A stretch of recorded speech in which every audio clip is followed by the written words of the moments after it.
Welcome to my venue. അപ്പൊ ഇന്ന് നല്ല അടിപൊളിയായിട്ട് കോട്ടണിലോട്ട് നമ്മൾ അജ്രക്കിന്റെ യോക്ക് വെച്ചിട്ട് അതിനകത്തോട്ട് ഹാൻഡ് വർക്ക് ചെയ്തേക്കുന്നുണ്ട്. നല്ല ഭംഗിയാണ് കാണാനായിട്ട്. ശരിക്കും പറഞ്ഞാൽ നമ്മൾ ഈ അജ്രക്കിന്റെ യോക്കിലോട്ടൊക്കെ നമ്മൾ ഹാൻഡ് വർക്ക് ചെയ്യുമ്പോൾ വീഡിയോയിൽ ശരിക്കും പറഞ്ഞാൽ അത്ര ക്ലിയർ ആയിട്ട് നമുക്ക് കാണുന്നില്ല. അപ്പൊ ഞാൻ അതിന്റെ ക്ലോസ് ആയിട്ടുള്ള പിക്ക് ഇട്ടുതരാം.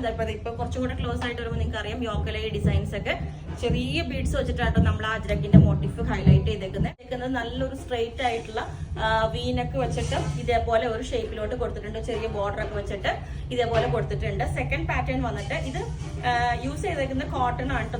നല്ല കോട്ടൺ ആണ് നമ്മൾ യൂസ് ചെയ്തേക്കുന്നത്. ഇതുപോലെ ബോർഡർ ഒക്കെ വന്നിട്ട് സ്ലീവിന്റെ എൻഡിലോട്ട് ബോർഡർ ഉണ്ട്, ടോപ്പിന്റെ എൻഡിലോട്ടും ഈ ഒരു ബോർഡർ ഉണ്ട്. നിങ്ങൾക്കിപ്പം ഞാനിപ്പം സ്ട്രെയിറ്റ് ആയിട്ടുള്ള വീനൊക്കെ കൊടുത്തിട്ട് ഈ ഒരു ഷേപ്പിലോട്ടാണ് യോക്ക് കൊടുത്തേക്കുന്നത്.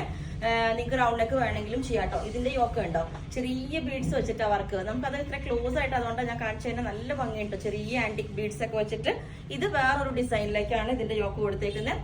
ചെറിയൊരു ബോട്ടനൊക്കെ വെച്ചിട്ട് വി കട്ടിങ് കൊടുത്തിട്ട്. അപ്പം ഫസ്റ്റ് ഞാനിപ്പം വെയർ ചെയ്തേക്കുന്നത് ഈ ഒരു പാറ്റേൺ വിത്തൗട്ട് ലൈനിങ് ആണ് ചെയ്തേക്കുന്നത്. അപ്പൊ നിങ്ങൾക്ക് വേണമെങ്കിൽ വിത്ത് ലൈനിങ് ചെയ്യാം. നല്ല ഭംഗിയായിട്ട് നമുക്ക് സമ്മറിലൊക്കെ വെയർ ചെയ്യാൻ അത്യാവശ്യം ഹാൻഡ് വർക്ക് ഒക്കെ ഉള്ളത് കൊണ്ട് നല്ല ഭംഗിയായിട്ട് യൂസ് ചെയ്യാൻ പറ്റും. ഇത് സ്ലീവിൽ വിത്ത് ബോർഡർ വരുന്നതാണ്. എൻഡിലോട്ടും ടോപ്പിന്റെ എൻഡിലോട്ടും ഈ ഒരു ബോർഡർ വരുന്നുണ്ട്. ഞാനിപ്പോൾ നെക്ക് ക്ലോസ് ആയിട്ട് ശരിക്കും കാണിച്ചു തരാം. ഇതുപോലെ നല്ല സ്ട്രെയിറ്റ് ആയിട്ടുള്ള വീനൊക്കെ വെച്ചിട്ട് ക്ലോസ് ആയിട്ട് വരുമ്പോൾ ഇതേപോലെ ഒരു ഡിസൈനിലേക്ക് കൊടുത്തേക്കുന്നത്. അപ്പം സെക്കൻഡ് പാറ്റേണിന്റെ പ്രിന്റ് വരുന്നത് ഇതേപോലെയാണ്. ഞാൻ ഈ സൈഡ് കാണിച്ചു തരാം. സെക്കൻഡ് പാറ്റേണിന്റെ ഈ ഒരു പ്രിന്റ് ഇത് ബ്ലാക്ക് ആണ്. അപ്പൊ ഫസ്റ്റ് വെയർ ചെയ്തേക്കുന്നത് ഇതിന്റെ തന്നെ മെറൂണ്, സെക്കൻഡ് വൺ ബ്ലാക്ക്. ഇനി നിങ്ങൾക്ക് വേണമെങ്കിൽ ബ്ലാക്കിലോട്ട് ഈ ബ്ലാക്ക് യോക്ക് തന്നെ കൊടുക്കാം. അതായത് ഈ യോക്ക് വേണമെങ്കിൽ ബ്ലാക്കിലോട്ട് കൊടുക്കാം.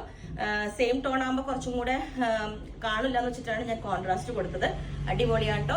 വിത്ത് ലൈനിങ് വേണമെങ്കിൽ പറഞ്ഞാൽ മതി. ബോട്ടം ഇതിന് നമുക്ക് ബ്ലാക്ക് ഒക്കെ പെയർ ചെയ്യാം. എല്ലാവരുടെയും കയ്യിലുണ്ടാവും. ലെങ്ത് 47 ആണ്. ഇതുപോലെ തന്നെ വേറൊരു യോക്ക് കൊടുത്തിട്ടുണ്ട്. ഇതുപോലെ സിൽവർ കളർ കട്ട് ബീഡ്സ് വെച്ചിട്ട് ഇതുപോലെ നോർമൽ കോട്ടണിലേക്ക്, എപ്പോഴും ഞാൻ അജ്രക്കിലേക്കൊക്കെയാണ് കൊടുക്കാറുള്ളത്. ഇതിപ്പോ നോർമൽ കോട്ടണിലേക്ക് നമ്മൾ ഇതുപോലെ ഒരു ഹാൻഡ് വർക്ക് കൊടുത്തിട്ടുണ്ട്. ഇതുപോലെ white colour silver colour beads ഒക്കെ വെച്ചിട്ട് നമുക്ക് എന്താ പറയാ നല്ല ഭംഗിയുണ്ടാവും. ഇത് ഈ കോട്ടണിലോട്ട് കൊടുത്ത് വെയർ ചെയ്യുമ്പോൾ ഇതുപോലെ ഉണ്ടാവും. ഇത് വിത്തൗട്ട് ലൈനിങ് ആണ് ചെയ്തേക്കുന്നത്. വിത്ത് ലൈനിങ് വേണമെങ്കിൽ പറഞ്ഞാൽ മതി. ചെയ്തേക്കുന്ന ഈ ഒരു പാറ്റേൺ ഇതേപോലെ ഉണ്ടാവും. ബോട്ടനൊക്കെ വന്നിട്ട് ചെറിയ ഒരു വി കട്ടിങ് കൊടുത്തിട്ട് ഇതിനകത്തോട്ട് ഒരു സ്ക്വയർ ഷേപ്പിലേക്കാണ് നമ്മൾ ഹാൻഡ് വർക്ക് കൊടുത്തേക്കുന്നത്. ഇതിന്റെ ഹാൻഡ് വർക്ക് ഞാൻ നേരത്തെ ക്ലോസ് ആയിട്ട് കാണിച്ചു തന്നു. ഇതുപോലെ ചെറിയ ബീഡ്സ് വെച്ചിട്ടാട്ടോ.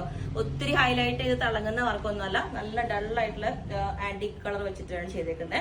ഞാൻ നേരത്തെ വേറെ ഇതിന്റെ വർക്ക് കാണിച്ചു തരാം. ഇതുപോലെയാണ് കേട്ടോ അത് വരുന്നത്. നല്ല അടിപൊളിയാണ്. നല്ലൊരു ഡിസൈനാണ്. എല്ലാവർക്കും ഇഷ്ടപ്പെടുന്ന ഒരു ഡിസൈനാണിത്. അതാണ് ഇതിന്റെ വർക്ക് വരുന്നത്. ക്ലോസ് ആയിട്ട് ഞാൻ ഒന്നും കൂടെ പിക്ക് ഇട്ട് തരാം. ഇങ്ങനെ ഉണ്ടാവും. ഇതിന്റെ മെറൂണിലേക്കാണ്. ഇതിന്റെ മെറൂൺ കളർ യോക്ക് കൊടുത്തിട്ടുണ്ട്. ഈ ഒരു ഷേപ്പിലോട്ട് ഇതിന്റെ ഹാൻഡ് വർക്ക് ഇത് കണ്ടോ. ഗ്രീൻ കളറും ബ്ലൂ എല്ലാ കളറും മിക്സ് ആയിട്ടുള്ള റെയിൻബോ കട്ട് ബീഡ്സ് വെച്ചിട്ട് വർക്ക് ചെയ്തിട്ടുണ്ട്. ഓക്കെ, അപ്പം ഇതിന്റെ എല്ലാ സൈസും അവൈലബിൾ ആണ്. ബുക്ക് ചെയ്തിട്ട് ഒരു 10 വർക്കിംഗ് ഡേയ്സ് കഴിഞ്ഞിട്ടായിരിക്കും ഡെസ്പാച്ച് ചെയ്യുന്നത്. അപ്പൊ നിങ്ങൾക്ക് വേണമെങ്കിൽ താഴെ വാട്സ്ആപ്പ് നമ്പറിൽ കോൺടാക്ട് ചെയ്താൽ മതി. Okay, thank